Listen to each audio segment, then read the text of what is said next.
गणतंत्र दिवस के शुभ अवसर पर हमारे मुंबई से आए हुए मेहमान खुसूसी आली जनाब मिराज रसूल साहब, दामाद अमानत आला हजरत आली जनाब मुफ्ती मोहम्मद नदीम साहब, सदर मुदर्रिस मदरसा सच-ए-चश्मे हिदायत अल-जामिअतुल रज़िया मदीनतुल इस्लाम, मेरे साथी मुदर्रिस ख़वातीन अजीज़ तलवा, अस्सलामु अलैकुम व रहमतुल्लाह। बच्चों, आज हम सच-ए-चश्मे हिदायत अल-जामिअतुल रज़िया मदीनतुल इस्लाम में गणतंत्र दिवस मनाने के लिए इकट्ठा हुए हैं। वर्ष 2024 जैसे पिछले सालों से मनाते चले आ रहे हैं, इस साल भी धूमधाम के साथ और बड़ी खुशी की बात है, इस साल हमारे मेहमान खुसूसी मिराज रसूल साहब मौजूद हैं। वैसे भी हम किसी न किसी को बुलाते हैं, पार्टी मेंबर या विधायक, चेयरमैन। ये हमारे लिए बड़ी खुशी की बात है। हमारा देश 15 अगस्त 1947 को आज़ाद हुआ था और गणतंत्र दिवस को भी हम आज़ादी के रूप में मनाते हैं। वास्तव में उस दिन आज़ाद हुआ था हमारा 15 अगस्त 1947। इसमें कंफ्यूजन रहता है, इसके खास करके बच्चों के जहन में। बड़े लोग सारे जानते हैं कि 2 बार आज़ादी कैसी, और फिर 26 जनवरी को हम क्यों मनाते हैं भाई। तो 26 जनवरी को जब हमारा देश गुलाम था, तो हमारे जो स्वतंत्रता सेनानी थे, जो आंदोलन चला रहे थे, वो 26 जनवरी को अपना प्रोग्राम रखा करते थे हर साल अंग्रेज़ों के खिलाफ। अलग अलग जगहों पर प्रोग्राम हुआ करते थे। उस दिन खुसूसी प्रोग्राम होता था, उनके खिलाफ पूरी प्लानिंग बनती थी कि साल भर कहाँ कहाँ कैसे इनके खिलाफ आंदोलन करना है, देश को किस तरीके से आज़ाद कराना है। और देश जो आज़ादी मिली वो 15 अगस्त 1947 को मिली।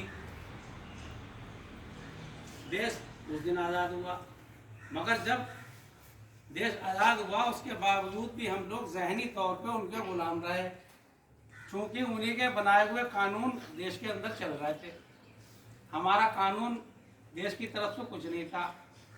उसके बाद जवाहरलाल नेहरू, मौलाना अबुल कलाम आज़ाद, डॉक्टर भीमराव अम्बेडकर, डॉक्टर राजेंद्र प्रसाद, इनकी एक कमेटी बनाई गई संविधान सभा, जिसका अध्यक्ष डॉक्टर राजेंद्र प्रसाद थे और ड्राफ्टिंग कमेटी के अध्यक्ष डॉक्टर भीमराव अम्बेडकर थे।